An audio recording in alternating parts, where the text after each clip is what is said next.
Hi everyone, welcome back to our channel. तो आज के इस वीडियो में हम देखने वाले हैं कुछ इंपॉर्टेंट क्वेश्चंस ऑफ बायोलॉजी। और सबसे पहले हम देखने वाले हैं chapter sexual reproduction in flowering plant. इस चैप्टर के हम वो सारे क्वेश्चन डील कर लेंगे जो काफी ज्यादा इंपॉर्टेंट है एंड जिनकी बोर्ड में आने की प्रोबेबिलिटी बहुत ज्यादा है।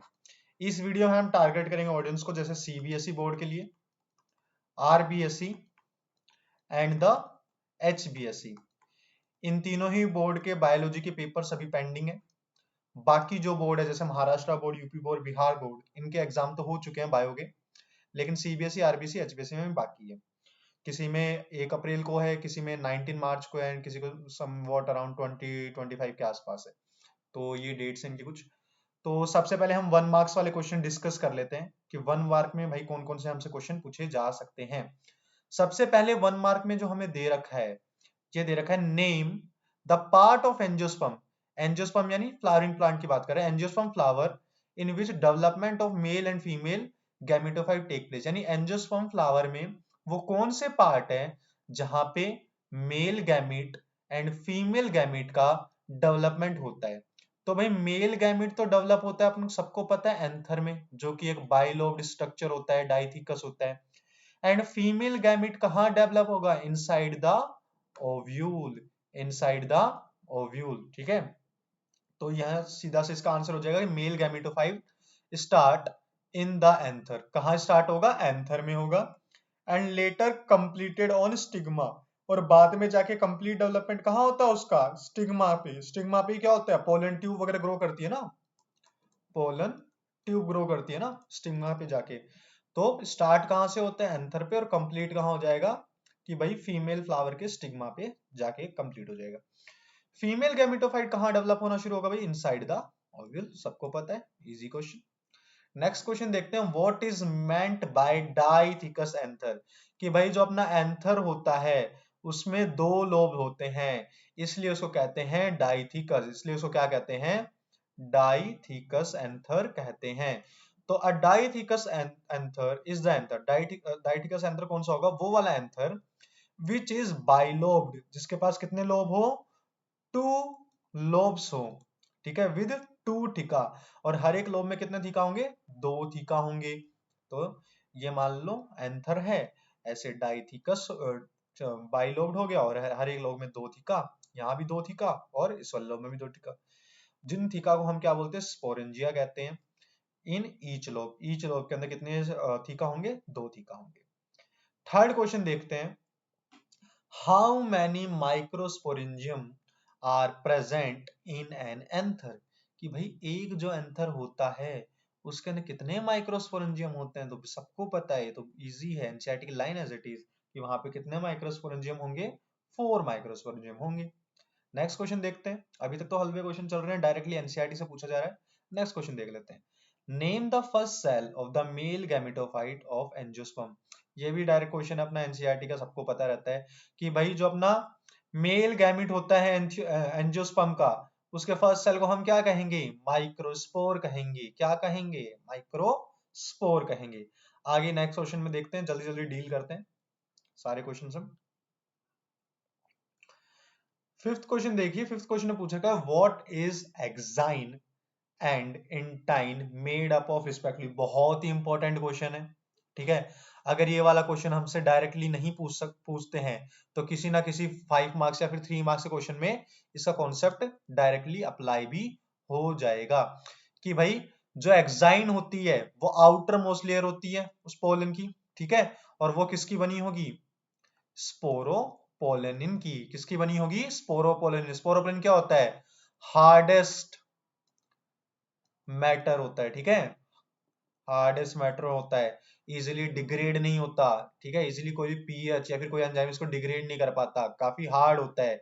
इसीलिए स्पोरोपोलिन प्रेजेंट होता है उन पोलन के ऊपर, तभी तो हम उसको -196 डिग्री सेल्सियस पे क्रायो प्रिजर्वेशन में रख सकते हैं। ठीक है, उसको सेव करके रख सकते हैं फ्यूचर जनरेशन के लिए पोलन बैंक में। क्यों? क्योंकि आउटर मोस्ट लेयर बनी है हार्डेस्ट मैटर की, जिसका नाम क्या है? स्पोरोपोलेनिन। फिर बात कर लेते हैं इंटाइन की। इंटाइन का भी सबको याद रहता है कि भाई इंटाइन जो होती है वो इनर मोस्ट लेयर होती है।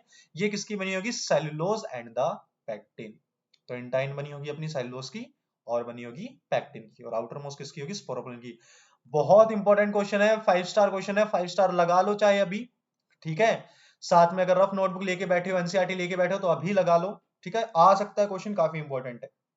नेक्स्ट क्वेश्चन देखते हैं, name the two cells a mature pollen grain has. कि भाई साहब इन्होंने कह दिया एक मैच्योर पोलन ग्रेन है, उसमें 2 सेल पाए जाते हैं, उन 2 सेल का नाम बताओ। तो सीधा सा कॉन्सेप्ट है इसमें, तो हमने पढ़ा है एनसीईआरटी में, लाइन गिवन है कि भाई 60% जो हमारे एंजियोस्पर्म होंगे उनके पास हमें देखने को मिलती है 2 सेल कंडीशन। कितनी सेल कंडीशन देखने को मिलती है? 2 सेल। उन 2 सेल में से एक तो वेजिटेटिव सेल होता है और दूसरा सेल कौन सा होता है? जनरेटिव सेल होता है। जो रिमेनिंग 40% हमारे एंजियोस्पर्म बच गए हैं उनमें कितने सेल देखने को मिलेंगे? 3 सेल कंडीशन। 3 सेल कंडीशन में क्या होगा? वेजिटेटिव सेल तो एक ही रहेगा, लेकिन जनरेटिव सेल है, माइटोटिक डिवीजन करके 2 में डिवाइड हो जाएगा, तो उसमें 2 जनरेटिव सेल हो जाएंगे। तो इन्होंने बस सिंपल सा क्वेश्चन पूछा है कि 2 सेल का नाम बता दो। तो भाई 3 सेल कंडीशन है, 3 सेल होते हैं, लेकिन होते तो वेजिटेटिव और जनरेटिव ही है। तो कितने सेल हो गए? नाम क्या हो गए उनके? Vegetative cell and the generative cell. इसको अच्छे से याद कर लेना। साइड में जो मैंने कॉन्सेप्ट लिखा है कि 60% एंजियोस्पर्म में 2 सेल कंडीशन पाई जाती है, 40% एंजियोस्पर्म में 3 सेल कंडीशन पाई जाती है, इसको भी अच्छे से रट लेना, ठीक है। What is micropyle in an ovule? कि भैया जो हमारा ओव्यूल होता है उसमें माइक्रोपाइल क्या होता है? तो भाई हमें पता है कि ओव्यूल जो होता है उसमें कुछ इंटीग्यूमेंट्स होती है आउटर मोस्ट साइड में। ओव्यूल जो भी होगा, ठीक है, उसके बाहर की साइड कुछ इंटीग्यूमेंट प्रेजेंट होंगे, कुछ outer integument and inner integument. ये इंटीग्यूमेंट जहां पे एब्सेंट होंगी, जहां से पोलन ट्यूब ग्रो आ रही है या फिर मेल गैमेट एंटर करेगा जिस जगह से, ठीक है, जहां पे एंटीगैमेट एब्सेंट है, इस जगह को हम क्या बोलेंगे? माइक्रोपाइल ओपनिंग बोलेंगे। क्या बोलेंगे? माइक्रोपाइल। तो आंसर देख लो, micropyle is the opening. Micropyle क्या होती है? ओपनिंग होती है। कैसे बनती है? क्योंकि यहाँ पे लेफ्ट बाय द इंटीग्यूमेंट, यहाँ पे इंटीग्यूमेंट प्रेजेंट नहीं होते हमारी ओव्यूल के टिप पे। क्यों प्रेजेंट नहीं है भाई? पोलन ट्यूब एंटर करेगी ना, तो एंटर करने के लिए जगह चाहिए, कहां से एंटर करेंगी? तो माइक्रोपाइल से एंटर करेंगी। इजी, इजी पे easy, lemon squeezy. Next question देखो, what does an embryo sac represent in an ovule? कि भैया मेरे पास एक एम्ब्रियो सैक है, कहां पे होता है? ओव्यूल होता है। ओव्यूल के अंदर एक एम्ब्रियो सेल होता है और एम्ब्रियो सेल में कौन सी कंडीशन होती है? 7 सेल्ड एंड 8 न्यूक्लियाई वाली कंडीशन हमें देखने को मिलती है। तो what does an embryo sac represent in ovule? की ओव्यूल के अंदर जो एम्ब्रियो सैक होता है वो क्या रिप्रेजेंट करता है? इसको अच्छे से याद कर लेना, वो रिप्रेजेंट करता है फीमेल गैमेटोफाइट को। किसको रिप्रेजेंट करेगा? Female gametophyte. Female gametophyte basically वो वाला स्ट्रक्चर है ना जिसका ना फीमेल गैमीट होगा। फीमेल गैमीट अपना एक सेल है ना, तो जहां पे हमें फीमेल गैमीट देखने को मिलेगा, वो जो स्ट्रक्चर है उसको हम क्या बोलेंगे? फीमेल गैमेटोफाइट बोलेंगे। और फीमेल गैमेटोफाइट, ये एग सेल कहां प्रेजेंट है? हमारे एम्ब्रियो में प्रेजेंट है ना, तो basically embryo represent female gametophyte. Easy. Next question देखते हैं, 9th वाला, how many megaspore mother cell appear in nucleus of an ovule? कि हमारा जो ओव्यूल होता है उसमें हमें इनिशियली कितनी मेगास्पोर मदर सेल देखने को मिलेंगी? तो ओनली 1 देखने को मिलती है। नेक्स्ट क्वेश्चन देखिए, what is total number of haploid nuclei? What is total number of haploid nuclei formed in the embryo sac of an angiosperm? तो ये तो भाई अब तुमने रट ही लिया होगा, देखो ऊपर भी लिख रखा है मैंने, 7 सेल्ड एंड 8 न्यूक्लियाई। जो हमारा एम्ब्रियो सैक होता है उसके अंदर 7 सेल पाए जाएंगे, लेकिन न्यूक्लियाई कितने होंगे? 8। तो आंसर क्या आना चाहिए? 8 न्यूक्लियाई। तो कितने न्यूक्लियस होंगे उसमें? 8 हैप्लॉइड न्यूक्लियाई।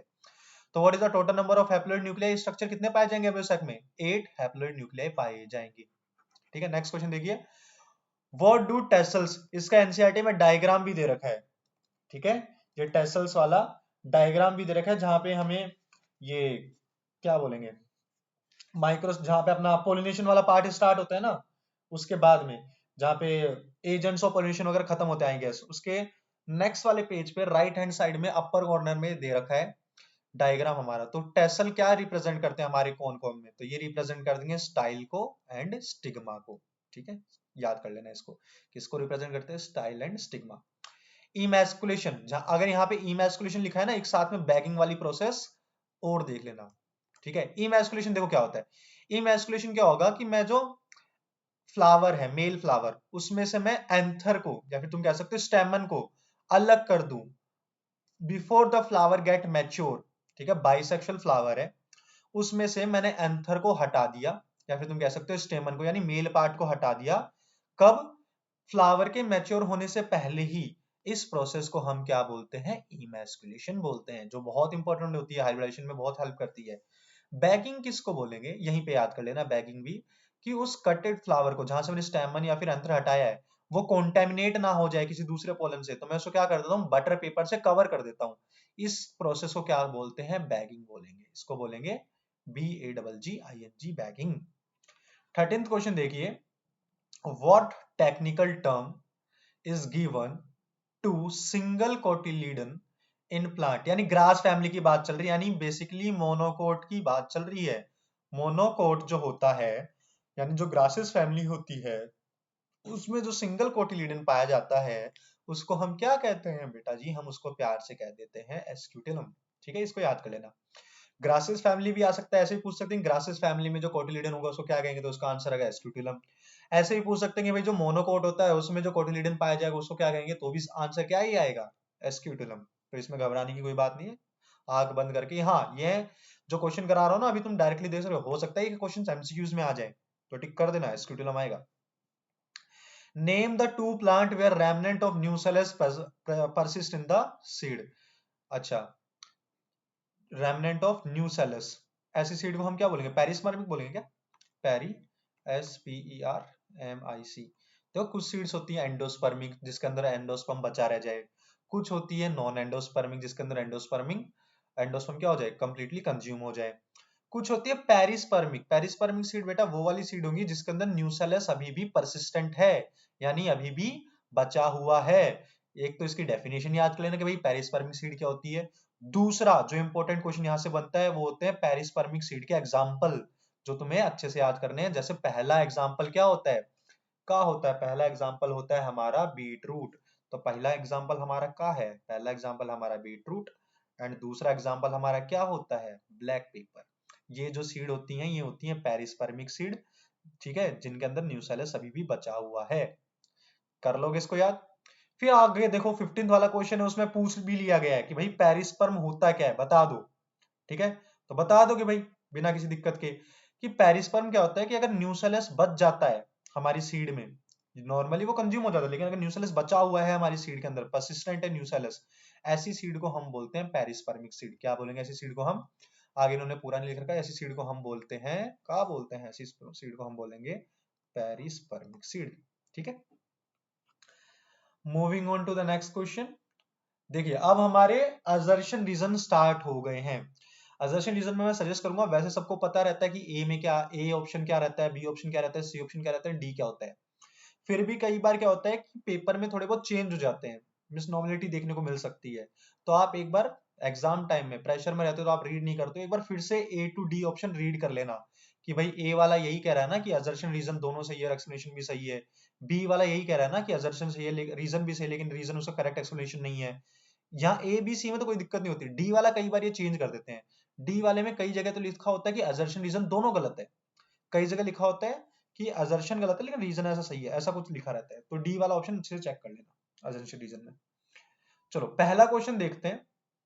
असर्शन दे रखा है हमें, पहला स्टेटमेंट है pollen grains are well preserved as fossil. अभी अभी हमने डिस्कस किया है कि पोलन ग्रेन के पास क्या होता है? स्पोरोपोलिन होता है। स्पोरो POLLENIN, आउटर मोस्ट लेयर होती है स्पोरोपोलिन, जो हार्डेस्ट रेजिस्टेंट मैटर नोन होता है, जिसको इजीली डिग्रेड नहीं किया जा सकता, ना कोई एंजाइम डिग्रेड कर सकता है ना कोई माइक्रोब डिग्रेड कर सकता है।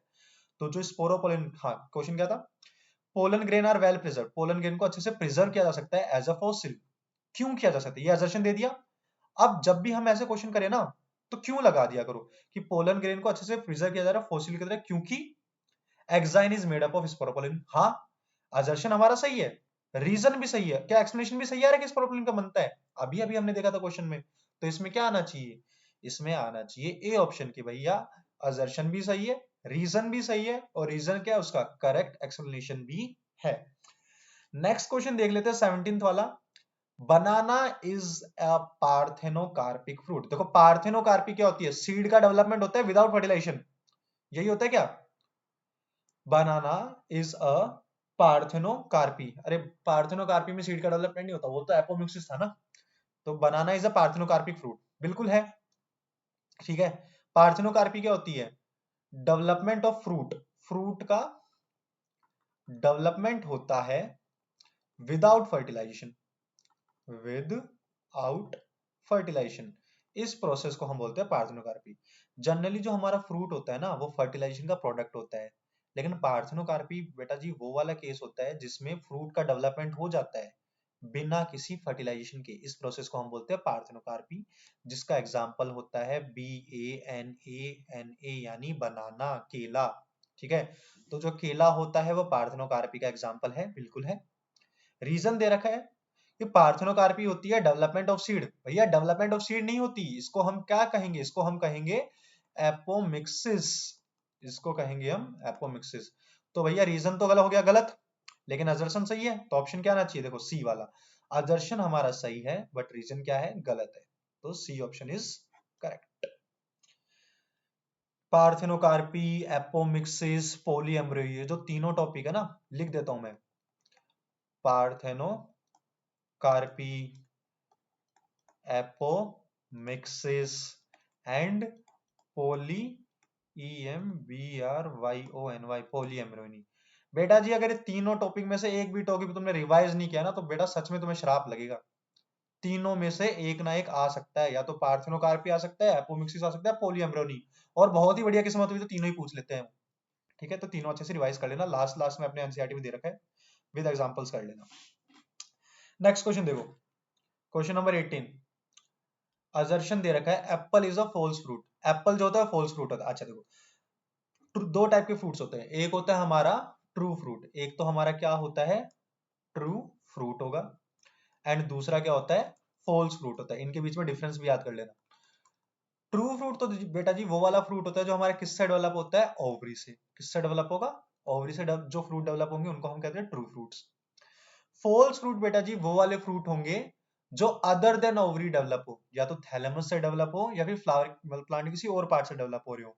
ऐसे फ्रूट्स को हम कहते हैं फॉल्स फ्रूट। फॉल्स फ्रूट में एग्जाम्पल में याद कर लेना, तीनों एग्जाम्पल बहुत इंपॉर्टेंट है। पहला है एप्पल, दूसरा है स्ट्रॉबेरी, नाम तो सुना ही होगा स्ट्रॉबेरी, तीसरा कौन सा होगा, कैश्यू। ठीक है, ये वही है, नाम सुने तो दुनिया मोन, यही है भोजपुरिया डोन। ये तीनों डोन को याद कर लेना। पहला कौन सा है, एप्पल, दूसरा कौन सा है, स्ट्रॉबेरी, और तीसरा कौन सा है, कैश्यू।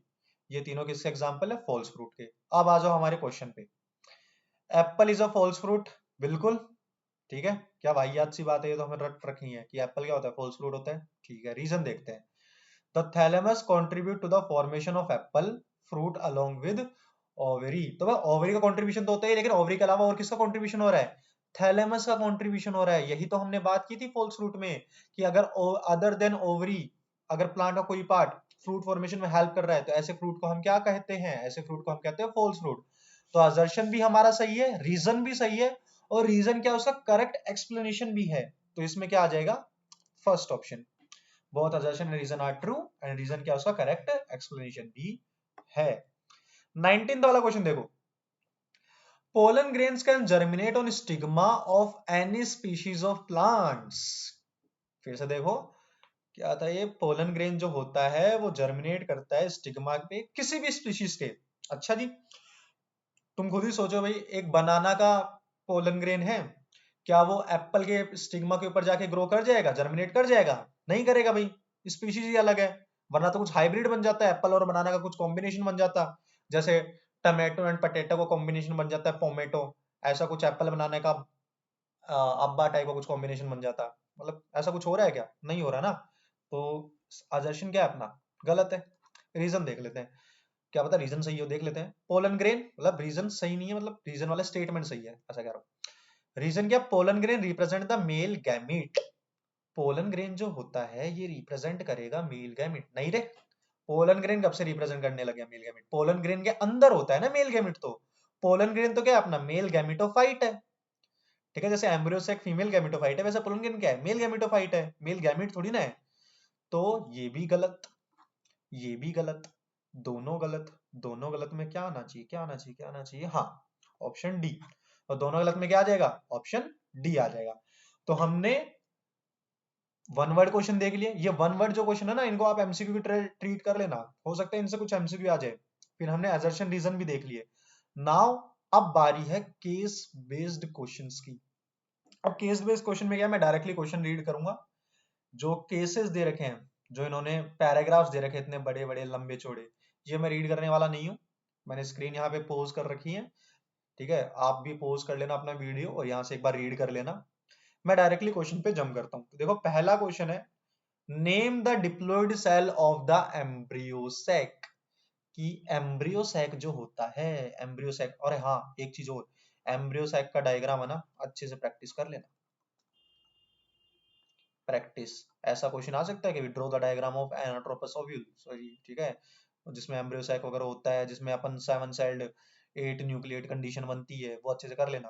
तो ये कुछ ऐसा है अपना एम्ब्रियो सैक। इसमें क्या होता है, कुछ 3 सेल ऊपर की तरफ होंगे, कुछ 2 सेल ऐसे नीचे की तरफ होंगे, फिर बीच में एक ऐसे एक सेल होगा। तो कितने सेल हो गए, 1 2 3 4 5 6 सेल्स हो गए। बट मैंने तो क्या था 7 सेल। तो यहाँ पे भी तो होते हैं 2 न्यूक्लियाई और कंप्लीट यहाँ से लेके यहाँ तक पूरा एक सेल है ना ये। तो 7 सेल हो चुके हैं, 7 सेल्ड हो चुके हैं, एंड 8 न्यूक्लियाई हो चुके हैं। Name the diploid cell of the embryo sac. कि भाई एम्ब्रियो सैक में देखो यूजुअली ये तीनों सेल भी क्या है, हैप्लॉइड है, यहाँ वाले तीनों सेल भी हैप्लॉइड है, लेकिन बीच में जो सेंट्रल सेल है, ठीक है, बीच में क्या है, जो सेंट्रल सेल है, यहाँ पे 2 न्यूक्लियाई है बेटा जी। यहाँ पे 2 न्यूक्लियाई, जिनको हम प्यार से, बड़े ही प्यार से हम उनको क्या बोलते हैं, पोलर न्यूक्लियाई बोलते हैं। क्या बोलते हैं, पोलर न्यूक्लियाई। तो सेंट्रल सेल जो होगा उसके सेंटर में क्या देखने को मिलते हैं, पोलर न्यूक्लियाई देखने को मिलेंगे। 2 न्यूक्लियाई है तो ऑब्वियसली कंडीशन कैसी हो गई है, डिप्लॉइड, DIPLOID। अगर किसी ने भी हैप्लॉइड कर दिया ना, तो भाई साहब पेपर वाले दिन जब तुम सोओगे, पेपर दे के आओगे, तो तुम्हें सपने में आके पीटूंगा मैं, ठीक है। तो यहाँ पे क्या आएगा, डिप्लॉइड आएगा। याद कर लेना, सेंट्रल जो सेल होगा पोलर न्यूक्लियाई होती है, एक न्यूक्लियाई को हम एन से रिप्रेजेंट कर देंगे तो 2 न्यूक्लियाई क्या हो जाएगी, 2n हो जाएंगी, यानी डिप्लॉइड कंडीशन हो जाएगी। ये वाला क्वेश्चन भी इजी है, डायग्राम बेस्ड क्वेश्चन है, ठीक है, इजी पे इजी, लेमन स्क्वीजी टाइप का क्वेश्चन है ये भी, या फिर तुम कह सकते हो एकदम से हलवा क्वेश्चन है। नेक्स्ट वाला क्वेश्चन देखो, double fertilization is a phenomena found in. अच्छा चैप्टर ही अपना एंजियोस्पर्म के बारे में है, इन्हीं में हमने डबल फर्टिलाइजेशन देखा। तो ये तो छोटा बच्चा जो होता है ना सेकंड क्लास का, वो भी बता देगा। तो इसमें क्या आएगा, angiosperm, all of the above मत कर देना। एंजियोस्पर्म में हमें क्या देखने को मिलेगी, डबल फर्टिलाइजेशन। डबल फर्टिलाइजेशन में क्या, एक तो सिंगैमी होती है, syngamy plus triple fusion. Triple fusion से हमारा क्या बनता है, ट्रिपल फ्यूजन से हमारा एंडोस्पर्म बनता है, जो नरिशमेंट में हेल्प करता है। सिंगैमी से हमारा क्या बनता है, जाइगोट बनता है। यहाँ लिख देता हूँ, ट्रिपल फ्यूजन से हमारा क्या बनता है, एंडोस्पर्म बनता है। पहले प्राइमरी एंडोस्पर्म न्यूक्लियस बनेगा, फिर एंडोस्पर्मिक सेल बनेगा। एग्जाम्पल ले सकते हो तुम कोकोनट का, कोकोनट में जो पानी होता है वो क्या होता है, फ्री न्यूक्लियाई होती हैं। बाहर की जो व्हाइट कर्नल होती हैं वो सेलुलर एंडोस्पर्म होते हैं, ठीक है। तो याद ऐसे भी कर सकते हो। तो डबल फर्टिलाइजेशन यूनिक इवेंट किसके अंदर है, एंजियोस्पर्म के अंदर। फ्लावरिंग प्लांट कौन है, एंजियोस्पर्म है। कवर्ड सीड कहाँ देखने को मिलेगी, एंजियोस्पर्म में देखने को मिलेगी। तो ऐसे कुछ भी क्वेश्चन आ जाए तो आंसर क्या आएगा, एंजियोस्पर्म। नेक्स्ट क्वेश्चन देखो, at least how many pollen grains are required. कितनी पोलन ग्रेन्स हमको चाहिए फर्टिलाइज करने के लिए, 10 ओव्यूल। 10 ओव्यूल है तो इनको फर्टिलाइज करने के लिए 10 मेल गैमिट चाहिएंगे। 10 मेल गैमिट कहाँ से आएंगे, 10 पोलन ग्रेन से आएंगे। तो ये मेरे को लग रहा है क्या है, सेकंड क्लास का पेपर तो नहीं उठा लिया मैंने। तो पोलन ग्रेन कितनी चाहिए होंगी भाई, 10 ओव्यूल है तो पोलन ग्रेन भी कितनी चाहिए होंगी, 10। इससे आसान क्वेश्चन और क्या ही मिलेगा तुम्हें, ठीक है। तो 10 पोलन ग्रेन है, वो कितनों को फर्टिलाइज करेंगे, 10 ओविल को फर्टिलाइज कर देंगे। चलिए नेक्स्ट क्वेश्चन देखते हैं। The ploidy of a zygote formed as a result of syngamy is. Syngamy यानी किसकी बात चल रही है बेटा जी, फर्टिलाइजेशन, जो अपन नॉर्मली फर्टिलाइजेशन बोलते हैं ना, तो बात चल रही है फर्टिलाइजेशन की। और मुझे आज भी कंफ्यूजन होता है यार, कई बार ये लोग फर्टिलाइजेशन में एस लगा देते हैं, कई बार जेड लगा देते हैं। आज एज ए टीचर मेरे को नहीं पता क्यों लगा देते हैं, बस मैंने तो रट रखा है कि एस हो चाहे जेड हो, एक ही बात है। चलो खैर छोड़ो, क्वेश्चन पे आते हैं। The ploidy of a zygote, जो जाइगोट होता है, जो किससे बन रहा है, सिंगैमी से बन रहा है, अभी हमने देखा था। उसकी पोलिडिटी कैसा होगा वो, अब देखो फर्टिलाइजेशन हो रही है तो एक होगा मेल गैमिट जो पोलन से आया, एक होगा भैया फीमेल, सॉरी फीमेल गैमिट यानी एग सेल। जब ये दोनों मिलेंगे, जब इन दोनों का संभोग होगा तो क्या बनेगा, 2n बनेगा ना। और 2n को हम क्या बोलते हैं, 2n को हम बोलेंगे डिप्लोइड। डिप्लोइड यानी 2n। तो कहाँ गया बी ऑप्शन, नहीं sorry, A option, A option में ना डिप्लॉइड, मेरी तरह बी मत कर देना, ठीक है। क्या आएगा? ए ऑप्शन, ए ऑप्शन नहीं डिप्लॉइड। टिक करो ना तो अच्छे से करना। नेक्स्ट क्वेश्चन देखते हैं। असर्शन रीजन आ गया, वैल्यू बेस्ड क्वेश्चन में असर्शन रीजन, चलिए कोई बात नहीं। Endosperm development proceed embryo development. जो एंडोस्पर्म का डेवलपमेंट होता है ना, वो पहले होता है एम्ब्रियो के डेवलपमेंट से। तो ये एनसीईआरटी कहती है, अभी मैं क्वेश्चन की बात नहीं कर रहा, हमारी पूज्य, ठीक है, परम पूज्य एनसीईआरटी क्या कहती है, हमारी गीता, बाइबल, कुरान कहती है कि भाई जो एम्ब्रियो होता है उसके डेवलपमेंट से पहले एंडोस्पर्म का डेवलपमेंट हो जाता है। और क्यों हो जाता है? ताकि जो एम्ब्रियो है हमारा, उसको कंफर्म नरिशमेंट मिलता रहे, ठीक है, उसकी ग्रोथ के लिए जो उसको नरिशमेंट मिले। तो हम क्या चाहते हैं कि हम पहले से है ना ऐसा कुछ अरेंजमेंट चाहते हैं कि जब वो धीरे धीरे बड़ा हो तो उसके पास खाने की कमी ना हो, खाना पहले से बना रहे, ठीक है। इसलिए एंडोस्पर्म का डेवलपमेंट पहले हो जाता है, ऐसा एनसीईआरटी कहती है। तो पहला असर्शन दे रखा है अपने को कि एंडोस्पर्म डेवलपमेंट प्रेसीड एम्ब्रियो डेवलपमेंट। ये बात सही है कि एम्ब्रियो के डेवलपमेंट से ही पहले किसका डेवलपमेंट स्टार्ट हो जाता है? एंडोस्पर्म का। क्यों हो जाता है? तो रीजन देखते हैं। Embryo development at the micropylar end of the embryo sac and where the zygote is situated। नहीं, एनसीईआरटी क्या कहती है? क्यों होता है डेवलपमेंट? ताकि उसको अश्योर्ड न्यूट्रिशन मिल सके ग्रोथ के लिए। लेकिन रीजन ऐसा है नहीं। तो हमारा अजर्शन सही है, अजर्शन का हमारा सही है। रीजन भी देखो, रीजन का जो स्टेटमेंट है ना वो सही है, लेकिन एक्सप्लेनेशन सही नहीं है। स्टेटमेंट क्या है कि जो एम्ब्रियो जो डेवलप होता है वो माइक्रोपाइलर एंड पे होता है, हाँ जी बिल्कुल होता है। क्यों होता है? ठीक है, एंडोस्पर्म का डेवलपमेंट पहले, ये थोड़ी ना एक्सप्लेन कर पा रहा है। तो दोनों स्टेटमेंट हमारे सही है लेकिन एक्सप्लेनेशन सही नहीं है। तो इसमें ऑप्शन क्या आना चाहिए? इसमें ऑप्शन आना चाहिए both assertion and reason are true. दोनों ही हमारे क्या है? सत्य। दोनों ही वाक्य हमारे क्या है? सत्य वाक्य है। लेकिन जो रीजन हमें दे रखा है वो उसका करेक्ट एक्सप्लेनेशन ना ही है, वो उसका करेक्ट एक्सप्लेनेशन ना ही है। तो इसलिए आंसर आ जाएगा बी, बी फॉर बड़ा एप्पल, ठीक है। 21 वाला क्वेश्चन देखो, सेम वैल्यू बेस्ड क्वेश्चन है। फिर से टाइम सेव करने के लिए मैं ये वाला क्वेश्चन रीड नहीं कर रहा हूं, स्क्रीन पोज कर लो, अच्छे से पढ़ लो इसे, फिर आप लोग क्वेश्चन देखना। चलिए तो पहला सवाल 7 करोड़ रुपए के लिए, डायरेक्टली हम 7 करोड़ पे आ चुके हैं। तो पहला सवाल है, the pollinating agent of an inflorescence of a small dull coloured flower. जो पोलिनेटिंग एजेंट होता है, द पोलिनेटिंग एजेंट, सुनो मैं थोड़ा सा आउट ऑफ द फ्लो चला गया, मेरे को वापस रीड करना होगा। द पोलिनेटिंग एजेंट, एक पोलिनेटिंग एजेंट है किसका?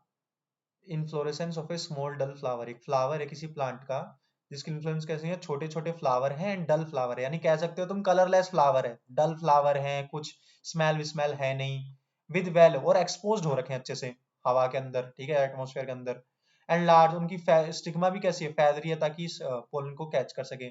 ऐसा ऐसा अरेंजमेंट हमें कहाँ देखने को मिलेगा? देखो डल है यानी कलरलेस है, तो कलरलेस हमें इंसेक्ट में तो देखने को मिलेगा ही नहीं। तो पहला ऑप्शन जो भी बायोटिक वाले इंसेक्ट हो गए, बर्ड हो गए, तो सीधे कट गए। बचा गया है वाटर एंड विंड, यानी 50-50% है, या तो वाटर आएगा या विंड आएगा।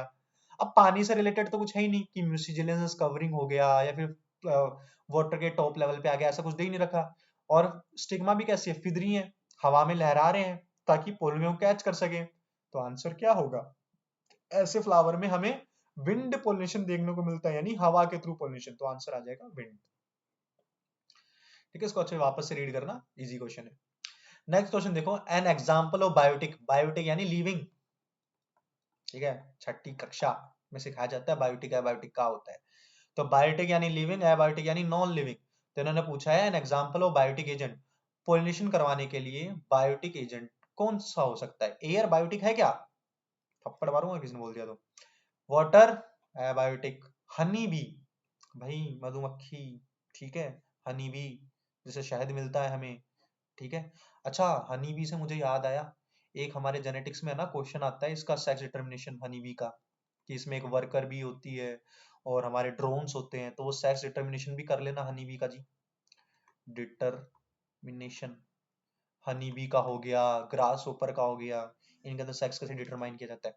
क्वेश्चन पे देख लो, फिर से आते हैं। बायोटिक एजेंट का नाम बताओ जो पोल्यूशन में हेल्प करेगा। तो एयर तो है नहीं भाई, वाटर भी एबायोटिक है। बच्चा का बच्चा हमारा हनी बी, जो हमें शहद देती है, मीठा मीठा शहद एंड वैक्स। तो इसमें कर देना हनी बी। चलो इसका थर्ड पार्ट देखो। The pollen grain in the flower are generally sticky that help them to. जो हमारे पोलन ग्रेन होते हैं फ्लावर में, ये जनरली स्टिकी होते हैं। तो पोलन ग्रेन स्टिकी भैया जी इसलिए होते हैं ताकि जब इसके ऊपर इंसेक्ट आके बैठे ना, तो इंसेक्ट की बॉडी के साथ पोलन ग्रेन चिपक जाए, और जहां जहां हमारे इंसेक्ट भैया दीदी घूमे, वहां वहां पोलन ग्रेन जाके छुट जाए किसी दूसरे फ्लावर पे, ताकि पोल्यूशन हो जाए। तो करेक्ट ऑप्शन देखते हैं कौन सा हो सकता है। क्यों होते हैं वो स्टिकी? ताकि वो stick on the body of insect. हाँ जी। Float in water? ना ना ना। Float in air? नहीं। Fall on the ground safely? नहीं। तीनों ही वाहियात ऑप्शन। तो बचा क्या? ए, ताकि वो इंसेक्ट के साथ क्या हो जाए, स्टिक कर जाए उसकी बॉडी के साथ, फिर इंसेक्ट किसी दूसरे फ्लावर पे जाए तो ये पोलन वहां चले जाए और पोलिनेशन कर दे। ठीक है, classical example of biotic pollination. Next question देखो, which of the following statements seem to describe the water pollinated submerged plant? इनमें से कौन सी कंडीशन हमें वाटर पोलिनेशन सबमर्ज प्लांट में देखने को मिलेगी? The flower do not which seem to describe the water. Describe करे, कौन सी कंडीशन है वो तो देखने को मिल सकती है, लेकिन एक्चुअल में जो कौन सा उसको डिस्क्राइब करेगा ये पूछा है। जैसे the flower do not produce nectar, ये भी हो सकता है कि भाई इंसेक्ट के थ्रू थोड़ा ना हो रहा है तो नेक्टर तो नहीं बनाएगा, लेकिन ये क्या है, उसको कंप्लीटली डिस्क्राइब नहीं कर रहा ना, तो हमें ऐसा स्टेटमेंट देखना है जो वाटर पोलिनेटेड फ्लावर को कंप्लीटली डिस्क्राइब कर दे। तो ये वाला नहीं करेंगे हम, ठीक। दूसरा क्या है, the flower petal are not brightly coloured. तीसरा है, द पोलन ग्रेन है म्यूसिलिनस कवरिंग, ये होती है लेकिन ये उसको डिस्क्राइबिंग फीचर नहीं कह सकते हो, मेन फीचर नहीं है ये, ठीक है, सेकेंडरी फीचर है। द पोलन ग्रेन जो होती है उसकी म्यूसिलिनस कवरिंग होती है, ठीक है, लेकिन इन्होंने किसका पूछा था? Describe the pollinated submerge plant के बारे में पूछा था ना।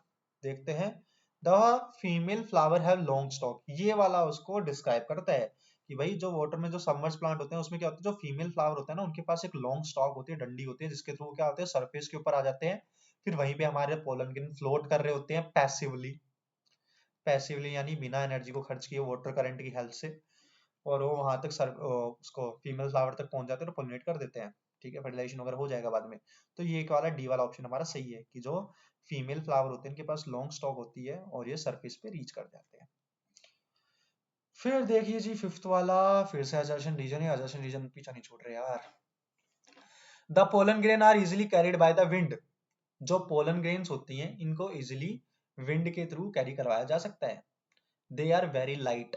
तो वो वाले पोलन ग्रेन जिनको इजिली विंड के थ्रू कैरी करवाया जाता है, ये लाइट होने चाहिए, और कई बार तो इनके पास विंग भी होने चाहिए, हल्के होने चाहिए और विंग होने चाहिए। बिल्कुल सही है, असर्शन भी सही है, रीजन भी सही है, और रीजन उसे करेक्टली डिफाइन भी कर रहा है स्टेटमेंट को, पहले वाले को। तो इसमें करेक्ट ऑप्शन है हमारा ए से अनार। ठीक है, तो ये वाला ए ऑप्शन सही हो गया। 22 वाला फिर से हमारा वैल्यू बेस्ड क्वेश्चन है, रीड कर लेना भाई स्टेटमेंट, फिर हमें कुछ क्वेश्चन देंगे इससे रिलेटेड, इस पैराग्राफ से रिलेटेड, इस पैसेज से रिलेटेड, वो हमें आंसर करने होंगे जो हम डायरेक्टली आंसर कर लेंगे। फिर से स्क्रीन पोज करते रहना, पढ़ते रहना, ठीक है, और मौज करते रहना। पहला देखो, which part of the flower form seed. सच में रीड करने की रिक्वायरमेंट ही नहीं भाई, कौन सा पार्ट होता है हमारे प्लांट का, फ्लावर का, जिससे क्या बनती है, सीड बनती है। तो ओवरी से बनेगा fruit, ovary will form the fruit. कहाँ गया, ये रहा, ovary will form the fruit. तो ओविल क्या करेगा, ओविल बनाएगा seed, S double E D seed. तो ओविल से क्या बनेगी, सीड, तो आंसर क्या आ जाएगा, ए फॉर एप्पल। फिर देखो सेकंड वाला question, there will be variation among the offspring of plant which undergrow. भाई सबसे ज्यादा हमें वेरिएशन किसमें देखने को मिलती है, ए सेक्सुअल। 8 वाले बच्चों को बुलाऊं क्या, वो बताएंगे इसका आंसर। ए सेक्सुअल नहीं। दूसरा क्या है, सेक्सुअल रिप्रोडक्शन। बिल्कुल जी, सेक्सुअल रिप्रोडक्शन में क्या देखने को मिलता है, variation on large scale. A section में थोड़े बहुत देखने को मिलेंगे, क्योंकि डीएनए कॉपिंग में एरर हो सकता है, तो ए सेक्शन में भी आ सकता है, लेकिन मेनली किसमें देखने को मिलेंगे, सेक्सुअल में। एपोमिक्सिस, भैया एपोमिक्सिस में तो वो डायरेक्टली न्यू सेल से डेवलप कर रहा है, वेरिएशन कहां से आएंगे। तो आंसर क्या हो जाएगा, ACXUAL, सेक्सुअल रिप्रोडक्शन। रिक्वायरमेंट थी पैसेज रीड करने की, नहीं थी, अभी तक दोनों क्वेश्चन ऐसे ही हो गए। व्हाट इज द पोलिडी, एक बार ऐसे ही रीड करके देख लेना, क्या होता तुम्हारा टाइम सेव हो जाए। What is the ploidy of nucellus that undergo apomixis. भाई एपोमिक्सिस में जो न्यूसेलस है, न्यूसेलस क्या होता है, डायरेक्टली क्या बना देता है, हमारा सीड बना देता है। ठीक है, तो व्हाट इज द पोलिटी, तो इस न्यूसेलस की पोलिटी क्या होगी, तो न्यूसेलस होता है सीड, कैसा होता है ट्यूबन, तो न्यूसेलस भी कैसा होगा ट्यूबन, ऐसे याद कर लो। तो न्यूसेलस कैसा होता है डिप्लोइड, ठीक है डिप्लोइड होगा। फोर्थ क्वेश्चन देखो, what are the problems with hybrid seed, hybrid जो सीड होती है ना उनके साथ क्या प्रॉब्लम होती है, कि भाई हाइब्रिड जो सीड होती है ना, एक तो अपनी हाइब्रिड विगर को है ना लॉस करती रहती है बीच बीच में, कि मान लो कि मेरे को बार बार है ना हाइब्रिड सीड बनानी पड़ती है after 1 year after the other, तो पहला ड्रॉबैक तो ये होता है। फिर काफी ज्यादा महंगी भी होती है हाइब्रिड सीड, इसलिए तो हम एपोमिक्सिस वगैरह करवाते हैं। तो देखो इसके ड्रॉबैक्स कौन कौन से होंगे, हम ऑप्शंस पढ़ लेते हैं। पहला है hybrid seed has to be produce every year, सही है, कोई दिक्कत नहीं है। Seed obtain from hybrid plant when grown, जब हमें सीड मिलती है हाइब्रिड प्लांट से, जब हम उसको हम ग्रो करते हैं तो tend to segregate and lose the hybrid trait, तो हाइब्रिड ट्रेट क्या होते हैं, सेग्रीगेट कर जाते हैं, लूज हो जाते हैं वो कैरेक्टरिस्टिक ट्रेट्स, तो ये भी सही स्टेटमेंट है। कॉस्ट फैक्टर यानी महंगे पड़ते हैं ये, तीनों ही सही लग रहे हैं, अब क्या करें, तीन तो सेलेक्ट नहीं हो सकते, तो आप बोलोगे सर डी ऑप्शन पढ़ लो एक बार, तो वो क्या है ऑल ऑफ दी अबोव, क्या कर दोगे ऑल ऑफ दी अबोव, ये सारे के सारे ए बी सी।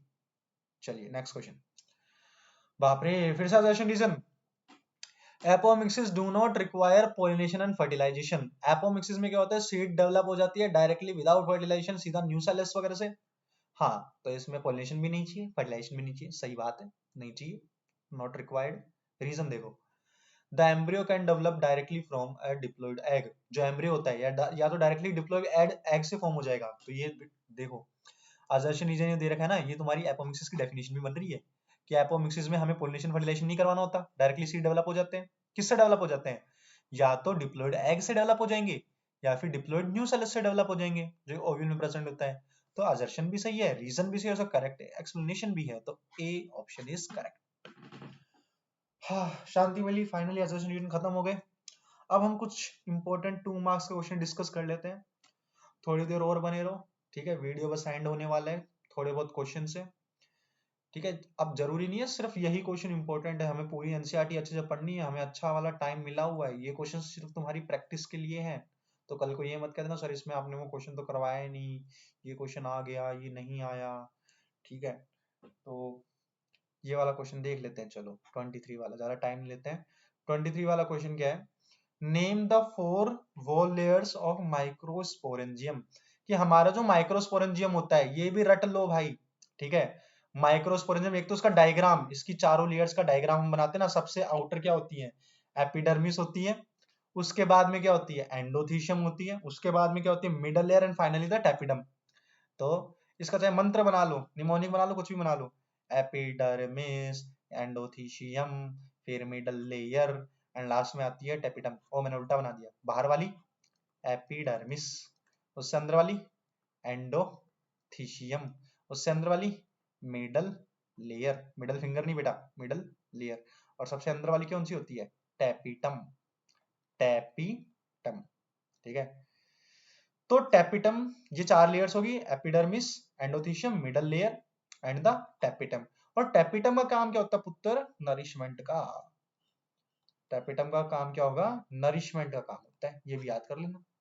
तो इजी क्वेश्चन है, और हाँ इसको भी तुम चाहो तो लगा सकते हो 5 स्टार 7 स्टार, जितने स्टार जितनी मर्जी उतने स्टार लगा लो, अच्छा क्वेश्चन है आ सकता है, चारों लेयर के नाम याद कर लेना। 24 वाला क्वेश्चन देखो, name the inner most layer of microsporangium, microsporangium की सबसे अंदर वाली लेयर कौन सी है, देखो सबसे बाहर वाली एपिडर्मिस है, उससे अंदर एंडोथीशियम है, उसके बाद मिडल लेयर और लास्ट में फाइनली सबसे अंदर है टेपिटम, तो सबसे अंदर कौन सी होती है टेपिटम। इसका काम क्या है, इसका फंक्शन होता है, देखो अंदर वाली लेयर का नाम है सबसे अंदर वाली का टेपिटम, इसका काम क्या है नरिशमेंट प्रोवाइड करता है, किसको पोलन ग्रेन को, डेवलपिंग पोलन को क्या प्रोवाइड करता है नरिशमेंट, NOURISHMENT, यानी मिंट नहीं मेंट, नरिशमेंट, ठीक है, तो नरिशमेंट प्रोवाइड करता है। 25 वाला क्वेश्चन देखो, व्हाट आर जर्म पोर्स, ठीक है, जर्म पोर्स की होंदे है, तो what is its their significance, और उनका सिग्निफिकेंस क्या है। तो germ pores are those regions on the surface of pollen grains, germ pores क्या होते हैं हमारी पोलन ग्रेन, मान लो ये एक मेरी पोलन ग्रेन है, ये अंदर वाली लेयर है, ये बाहर वाली एक्साइन हो गई है, ठीक है ठीक है ठीक है ठीक है, मेरे डायग्राम्स बहुत गंदे हैं, कोई कमेंट नहीं करेगा। तो ठीक है, ये मेरा पोलन ग्रेन हो गया। अंदर वाली क्या हो गई, अंदर वाली इंटाइन, बाहर वाली एक्साइन। तो एक्साइन के ऊपर क्या होता है, यहाँ पे स्मॉल ओपनिंग रह जाती है जिसको हम क्या बोलते हैं, जंप पोर।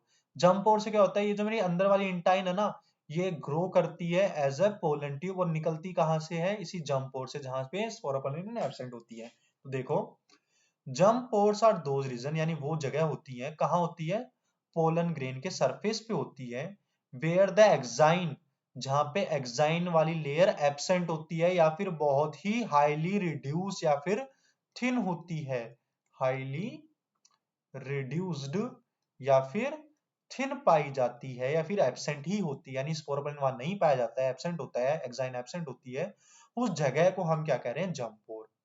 जंप पोर का फायदा क्या है पोलन ग्रेन को, कि भाई जब पोलन जर्मिनेशन का टाइम आता है ना, यानी पोलन ट्यूब बनाने का जब समय आएगा, तब जो इंटाइन होती है वो पोलन ट्यूब बनाएगी, तो वो निकलेगी कहां से, आउटवर्ड कहां से ग्रो करेगी, वो यहीं से तो करेगी, जंप पोर से। तो इसकी सिग्निफिकेंस हो गई है। Question number 26। पापड़े थक गए? अगर तुमने लाइक शेयर कमेंट नहीं किया ना, तो सारी मेहनत वेस्ट हो जाएगी यार।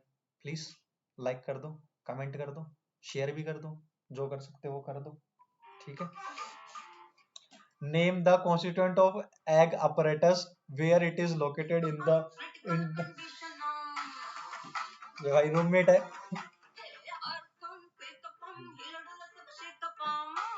अलग अलग जगह यूज हो रहा है।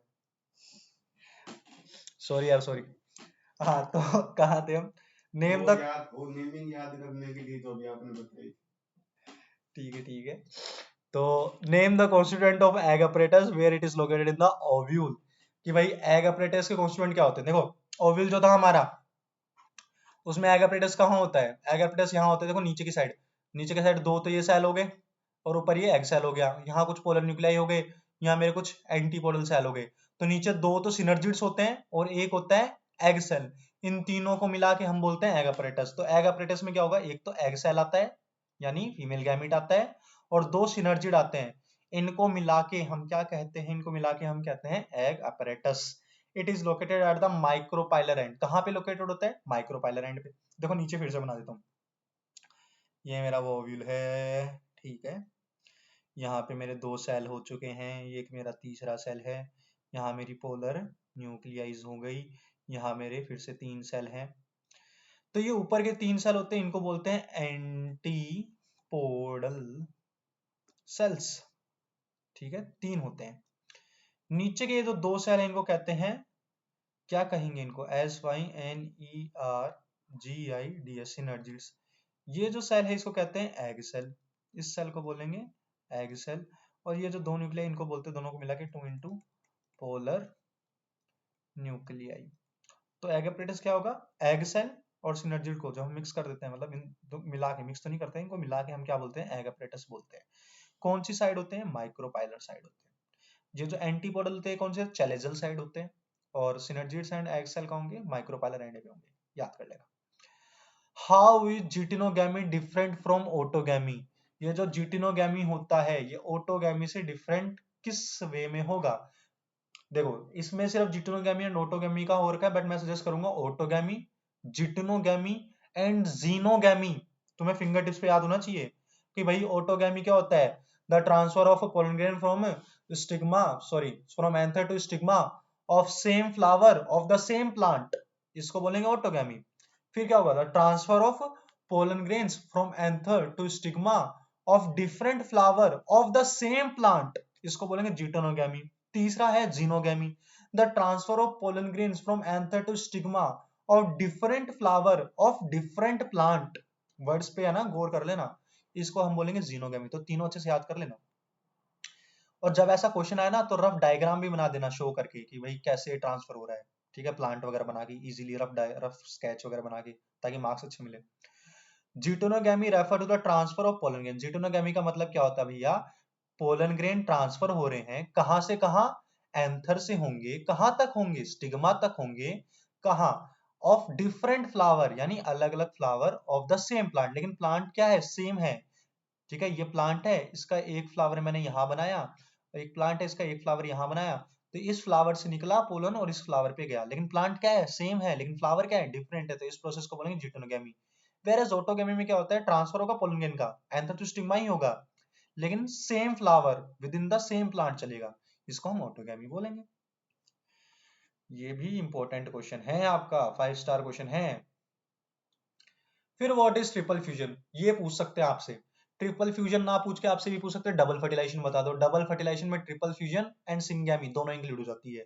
यहाँ पे सिर्फ आपसे ट्रिपल फ्यूजन के बारे में पूछा है, तो ट्रिपल फ्यूजन में क्या होता है, देखो मैंने अभी बताया था ना कि भैया 40% जो हमार एंजियोस्पर्म होंगे, एंजियोस्पर्म होंगे, 40% जो एंजियोस्पर्म होंगे उनमें क्या होता है, 3 सेल कंडीशन देखने को मिलती है। उनमें कितनी सेल कंडीशन देखने को मिलेंगी, उसमें 3 सेल कंडीशन देखने को मिलेंगी। उन 3 सेल कंडीशन में एक होता है हमारा वेजिटेटिव सेल और 2 होंगे हमारे जनरेटिव सेल, यानी 2 मेल गैमेट। पहला मेल गैमेट तो हमारे एग सेल के साथ फ्यूज हो जाएगा, इसको बोलते हैं हम फर्टिलाइजेशन या फिर सिंगैमी। जो दूसरवा मेल गैमेट होगा ये फ्यूज हो जाता है मेरी पोलर न्यूक्लियर, मेरी नहीं सॉरी प्लांट की पोलर न्यूक्लियर, तो किसके साथ फ्यूज हो जाएगा, पोलर न्यूक्लियर के साथ फ्यूज हो जाएगा। इस प्रोसेस को बोलते हैं ट्रिपल फ्यूजन। और ट्रिपल फ्यूजन में क्या बनता है भैया दीदी, सबको पता है, ट्रिपल फ्यूजन में बनता है एंडोस्पर्म। सबसे पहले primary endosperm nucleus, primary endosperm nucleus से प्राइमरी एंडोस्पर्म सेल, ठीक है, तो याद कर लेना। ट्रिपल फ्यूजन एक प्रोसेस होती है जिसमें फ्यूजन होता है 3 न्यूक्लियाई का, 3 न्यूक्लियाई फ्यूज हो रही हैं। 2 न्यूक्लियाई तो कहां से आई, मेरी पोलर न्यूक्लियाई से। एक क्या था, मेरी मेल गैमेट का न्यूक्लियाई। इन तीनों ने फ्यूज कर लिया और एक ट्रिप्लोइड स्ट्रक्चर बना दिया। उस ट्रिप्लोइड स्ट्रक्चर को ही हम बोलते हैं primary endosperm nucleus. Primary endosperm nucleus से प्राइमरी एंडोस्पर्म सेल बनता है, ठीक है, तो याद कर लेना। It occur in the central cell, central cell यानी पोलर न्यूक्लियाई के साथ हो रहा है ना, ऑफ द एम्ब्रियो सेक। अच्छा क्वेश्चन है, इंपॉर्टेंट क्वेश्चन है, ठीक है। ये तो क्या है, छोटा सा क्वेश्चन पूछा है ट्रिपल फ्यूजन, थोड़ा सा बड़ा बनाना हो तो क्या पूछ सकते हैं, डबल फर्टिलाइजेशन। डबल फर्टिलाइजेशन में आपको सिंगैमी एंड ट्रिपल फ्यूजन दोनों के बारे में बताना होगा। क्वेश्चन नंबर 29 देखिए, व्हाट इज अपोमिक्सिस। अरे बाप रे, कितनी बार आ गया, 2 बार तो मेरे हिसाब से शायद ये ना अपने असर्शन रीजन में आ गया है, ठीक है, तो यानी बहुत इंपॉर्टेंट है, प्रोबेबिलिटी अच्छी खासी है इस चैप्टर से अपोमिक्सिस की भी। एपोमिक्सिस क्या होता है, एक टाइप का एक्चुअल एसेक्सुअल रिप्रोडक्शन होता है। ये एनसीईआरटी की एज इट इज लाइन है, आंसर वालों ने देखो क्या लिख रखा है। एपोमिक्सिस क्या होता है, एक टाइप का एसेक्सुअल रिप्रोडक्शन होता है जो नकल कर रहा है, मिमिक कर रहा है सेक्सुअल रिप्रोडक्शन। कहने का मतलब क्या है, देखो सेक्सुअल रिप्रोडक्शन होता है तो क्या बनते हैं, सीड बनते हैं, यानी सीड किसका प्रोडक्ट है, सेक्सुअल रिप्रोडक्शन का। एपोमिक्सिस एसेक्सुअल होके भी क्या बना रहा है, सीड बना रहा है, तो नकल कर रहा है ना सेक्सुअल की, असली में नहीं है लेकिन बस नकल करने की कोशिश कर रहा है। तो इन्होंने कहा है apomixis is the form of asexual reproduction. Apomixis एक तरह का एसेक्सुअल रिप्रोडक्शन हुआ है जो नकल कर रहा है, किसकी नकल कर रहा है बाबा, जो नकल कर रहा है सेक्सुअल रिप्रोडक्शन की, जिसमें क्या बनते हैं, सीड बनते हैं, ठीक है, सेक्सुअल रिप्रोडक्शन में, तो उसकी नकल कर रहा है। और एपोमिक्सिस में क्या होता है, सीड बनते हैं लेकिन बिना किसी फर्टिलाइजेशन के। सेक्सुअल रिप्रोडक्शन में क्या होता है, फर्टिलाइजेशन होगा ना फिर सीड बनेंगे। एपोमिक्सिस भाई क्या है, एसेक्सुअल है, सीड बना रहा है बिना किसी फर्टिलाइजेशन के। सोचो कितना इंटरेस्टिंग फिनोमिना है, तो इसको अच्छे से कर लेना, वेरी वेरी इंपॉर्टेंट। एपोमिक्सिस जरूरी क्या है, देखो हमने देखा था ना जो हाइब्रिड सीड होती हैं वो अपना विगर लूज कर देती हैं, उसके कैरेक्टर सेग्रीगेट हो जाते हैं, हर साल उनको बनाना महंगा पड़ता है। तो क्यों ना जो एक बार मैंने हाइब्रिड सीड बना लिया, यानी हाइब्रिड प्लांट बना लिया, उसमें बार बार मैं जानबूझ के इंड्यूस इंड्यूस यानी जानबूझ के एपोमिक्सिस करवाता रहूं और उसी टाइप के सिमिलर प्लांट बनवाता रहूं, क्योंकि भाई ए सेक्सुअल है, वेरिएशन तो कुछ आएंगे नहीं, तो सेम टाइप के प्लांट्स में बनवाता रहूं ईयर आफ्टर द ईयर। तो सोचो मेरे कितने पैसे बच गए, कितनी मेरी मैन पावर बच गई, ठीक है, तो अच्छी प्रोसेस है, बुरी प्रोसेस नहीं है, अच्छी प्रोसेस है एपोमिक्सिस। और हम इसको इंड्यूस करवा सकते हैं, इंड्यूस यानी जानबूझ के करवा सकते हैं कुछ फाइटो हॉर्मोन्स की हेल्प से। 30th नंबर का क्वेश्चन देखो अरे यार फिर से apomixis. What is sorry how is apomixis different from polyembryo. तो सबको अब तो रट गया होगा इस वाले वीडियो में। एपोमिक्सिस क्या होता है, सीड का डेवलपमेंट होता है विदाउट फर्टिलाइजेशन होता है, ठीक है। एपोमिक्सिस एक टाइप की एसेक्सुअल रिप्रोडक्शन होती है जो मिमिक कर रही होती है सेक्सुअल रिप्रोडक्शन की तरह, तो एपोमिक्सिस तो ये होता है। पॉली एम्ब्रियोन क्या होता है, यूजुअली जो एम्ब्रियो होता है ना, यूजुअली जो सीड होता है उसके अंदर एक ही एम्ब्रियो पाया जाता है। पॉली एम्ब्रियो नहीं है ना, जैसे कुछ सिट्रस फ्रूट में देखने को मिलता है, जैसे अपना लेमन वगैरह। तो पॉली एम्ब्रियो में क्या होगा कि सीड के अंदर अगर एक से ज्यादा मोर देन वन एम्ब्रियो पाए जा रहे हैं सीड के अंदर, यूजुअली एक सीड के अंदर एक एम्ब्रियो पाया जाएगा, लेकिन अगर एक से ज्यादा एम्ब्रियो यानी मोर देन वन एम्ब्रियो पाए जा रहे हैं सीड के अंदर, इस कंडीशन को हम कहेंगे पॉली एम्ब्रोनी। ठीक है, याद कर लेना। फिर देखिए जी 3 मार्क्स के क्वेश्चन हमारे, एक होता है देखो वेजिटेटिव सेल, एक होता है जनरेटिव सेल, जो हमने देखा था 2 सेल कंडीशन 3 सेल कंडीशन में वेजिटेटिव जनरेटिव सेल के नाम आए थे। तो दो टाइप के सेल होते हैं, एक होता है वेजिटेटिव, पोलन ग्रेन के अंदर पाया जाता है वेजिटेटिव एंड जनरेटिव। इनमें डिफरेंस क्या होता है? तो पहला डिफरेंस देखो साफ साफ से ये कि जो वेजिटेटिव हमारा होगा, तो वेजिटेटिव हमारा बड़ा होगा। ठीक है, वेजिटेटिव सेल हमारे बड़े होते हैं और जनरेटिव सेल हमारे छोटे होते हैं। कई बार तो इतने छोटे होते हैं कि वेजिटेटिव सेल के न्यूक्लियस में फ्लोट कर रहे होते हैं हमारे जनरेटिव सेल। ठीक है, इतने छोटे होते हैं। फिर दूसरा डिफरेंस देखो, वेजिटेटिव सेल का काम होता है थोड़ा बहुत नरिशमेंट वगैरह प्रोवाइड करना, तो वेजिटेटिव सेल के पास क्या होता है, रिजर्व फूड मटेरियल बहुत ज्यादा होता है, लेकिन जनरेटिव के पास ऐसा नहीं है। फिर जो वेजिटेटिव सेल है हमारा, वो फर्दर डिवाइड नहीं करता, लेकिन हमने देखा था कि जो जनरेटिव सेल होता है ना, वो फर्दर डिवाइड करके 2 मेल गैमेट बना लेता है, 3 सेल कंडीशन बना सकता है। तो जनरेटिव सेल फर्दर डिवाइड कर सकता है, माइटोसिस कर सकता है और 2 मेल गैमेट बना सकता है, लेकिन जनरेटिव सेल ऐसा नहीं करेगा। 32 वेरी वेरी इंपॉर्टेंट डायग्राम, अच्छे से कर लेना इसको प्रिपेयर, जितने स्टार लगा सकते हो दुनिया भर के, दुनिया ब्रह्मांड संसार भर के सारे स्टार इसी में लगा दो, पूछा जा सकता है भाई। मैच्योर एम्ब्रियो सैक का डायग्राम, ऊपर की साइड चलाजल एंड है, नीचे माइक्रोपाइलर एंड है, फिर यहाँ पे फिंगर एक्सटेंशन है, फिलिफॉर्म अपरेटस है, दो नीचे सेल इनको हम सिनर्जिड कह रहे हैं, ऊपर वाले सेल को देखो हम एग सेल कह रहे हैं, बीच में जो सेल है उसको सेंट्रल सेल कह रहे हैं, सेंट्रल सेल में 2 न्यूक्लिया जिसको हम पोलर न्यूक्लियाई कहते हैं। ऊपर की साइड हमारा चलाजल एंड होता है, चलाजल एंड पे 3 सेल पाए जाते हैं जिनको हम एंटीपोडल सेल कहते हैं। ठीक है, सेंट्रल सेल कैसा होता है, डिप्लॉइड होता है 2n, क्योंकि पोलर 2 न्यूक्लियाई है ना, बाकी सारे कैसे होंगे, ये भी हैप्लॉइड, ये भी हैप्लॉइड, ये भी हैप्लॉइड, एग भी हैप्लॉइड, सिनर्जिड्स भी हैप्लॉइड, तो सारे हैप्लॉइड होंगे। ठीक है, बीच वाला सेल डिप्लॉइड होगा, इसलिए तो हम कह रहे हैं सेल 7 सेल्ड, इसी के लिए तो हम बार बार कह रहे थे 7 सेल्ड एंड 8 न्यूक्लिएट कंडीशन। ठीक है, काउंट कर लो, देखो जी न्यूक्लियस कितने हैं, पहला न्यूक्लियस, दूसरा न्यूक्लियस, तीसरा न्यूक्लियस, चौथा न्यूक्लियस, पांचवा न्यूक्लियस, छठा न्यूक्लियस, सातवां न्यूक्लियस, आठवां न्यूक्लियस। तो न्यूक्लियस कितने हो गए, 8। सेल काउंट करो, पहला सेल जहां पे अच्छे से डिमार्केशन हो रखी है, पहला सेल, दूसरा सेल, तीसरा सेल, चौथा सेल, पांचवा सेल, छठा सेल, और ये कंप्लीट पूरा एक सेल, यानी 7 सेल। ठीक है, कर लेना इसको अच्छे से। 33rd question, what are कैस्मोगेमस। अगर यहाँ पे कैस्मोगेमस दे रखा है तो मैं सजेस्ट पे यही करूंगा, कैस्मोगेमस एंड कैलिस्टोगेमस दोनों पता होने चाहिए। कुछ बाइसेक्सुअल फ्लावर होते हैं, ठीक है, जिनमें फ्लावर मैच्योर होने के बाद में ओपन हो जाता है, उसको कैस्मोगेमस बोलते हैं। कुछ बाइसेक्सुअल फ्लावर में मैच्योर होने के बाद में फ्लावर ओपन नहीं होता, क्लोज ही रहता है, जिसमें भाई क्रॉस पोलिनेशन के चांसेस नहीं होते हैं, तो फ्लावर क्योंकि क्लोज्ड है। ठीक है, ऐसे बाइसेक्सुअल फ्लावर को हम कैलिस्टोगेमस फ्लावर बोलेंगे। आगे इन्होंने पूछ भी रखा दोनों में डिफरेंस क्या होता है, देख लो। कैस्मोगेमस फ्लावर आर दोज बाइसेक्सुअल, ये वो वाले बाइसेक्सुअल फ्लावर होंगे जो मैच्योरिटी टाइम पीरियड पे ओपन हो जाएंगे। ठीक है, इनको बोलेंगे कैस्मोगेमस, जिनके स्टिग्मा एंड पोलन ग्रेन अच्छे से एक्सपोज हो जाएंगे और क्रॉस पोलिनेशन के चांसेस यहाँ पे होते हैं। लेकिन जो कैलिस्टोगेमस फ्लावर होते हैं ना, ये फ्लावर मैच्योर होने के बाद में खुलते नहीं है, क्लोज्ड ही रहते हैं, तो यहाँ पे क्रॉस पोलिनेशन तो होगी नहीं ना, क्योंकि बाहर से कुछ आएगा ही नहीं, तो क्रॉस पोलिनेशन नहीं होगी, सिर्फ और सिर्फ यहाँ पे क्या चलेगी, सेल्फ पोलिनेशन चलती रहेगी कैलिस्टोगेमस फ्लावर में, लेकिन कैस्मोगेमस में क्रॉस पोलिनेशन भी हो सकती है। अनदर इंपॉर्टेंट क्वेश्चन, एक तो है ना जो वाटर पोल्यूशन वाला पैराग्राफ, उसको अच्छे से याद कर लेना। कुछ प्लांट्स ऐसे होते हैं जैसे वाटर लिली, वाटर हाइसिन, जिनके नाम में तो वाटर आ जाता है भैया जी, लेकिन उनमें वाटर पोलिनेशन नहीं होता है, कंफ्यूज करने के लिए दे रखा है। तो जिनके नाम में वाटर आ रहा है फिर भी वाटर पोलिनेशन नहीं होता है। ठीक है, बायो में भी एक्सेप्शन होते हैं, सिर्फ केमिस्ट्री में नहीं होते, तो उनको कर लेना। ठीक है, जैसे वाटर लिली, वाटर हाइसिन, नाम में वाटर है लेकिन वाटर पोलिनेशन नहीं होता। कुछ वाटर पोलिनेटेड फ्लावर होते हैं जिनको पानी, जो पानी के अंदर पोलिनेट हो रहे हैं, कुछ होते हैं जो पानी के सरफेस पे आते हैं लॉन्ग स्टॉक के थ्रू, तो वो भी एग्जांपल ऐसे से याद कर लेना। अब यहाँ पे पूछ रखा है how is pollination affected in Vallisneria. Vallisneria में पोलिनेशन कैसे इफेक्ट होता है, देखो जो वेलिस्नेरिया हमारा होता है, इसमें जो फीमेल फ्लावर होता है, ये वाटर के सरफेस पे आ जाता है, किसके थ्रू, एक लंबी सी स्टॉक के थ्रू।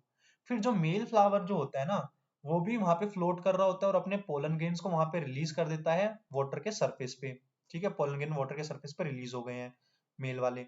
अब जो पोलन ग्रेन्स है ये पैसिवली यानी बिना किसी एनर्जी खर्च किए वाटर करंट जहां जहां जा रहा है पानी उनको लेके जा रहा है, पानी के बहाव के साथ बहते चले हम यहाँ से वहां। ठीक है, तो बहते चल रहे हैं ये पानी के करंट के साथ, और क्या कर लेंगे फ्लावर तक पहुंच जाएंगे।